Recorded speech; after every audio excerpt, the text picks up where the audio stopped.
Is ueli behaving unexpectedly, or do you simply want to start with a clean setup? In this tutorial, I'll show you how to reset ueli safely by restoring its default configuration. We'll also cover how to back up your settings before making any changes. So let's get started. Before resetting anything, completely close ueli. If it's running in the background, right-click its icon in the Windows System tray and choose Exit. Yeah, you can also use Task Manager if needed to make sure the application is fully closed.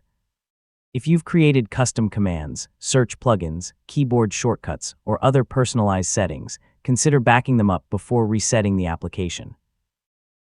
Copying the configuration files to another folder gives you the option to restore them later.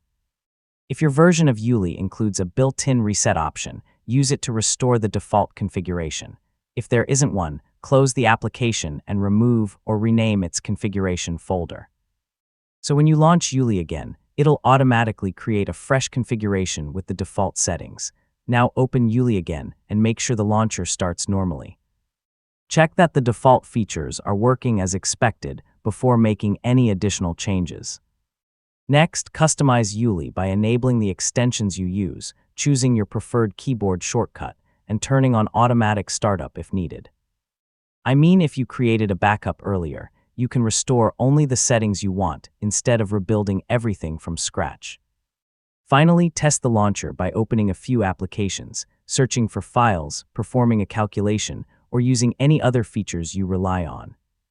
If everything works correctly, you've successfully reset the application, and that's it. You've learned how to reset ueli and restore it to a clean working state. This can be one of the quickest ways to solve problems caused by incorrect settings or damaged configuration files. If this tutorial helped you, be sure to like the video and subscribe for more simple technology guides. Thanks for watching, and I'll see you in the next video.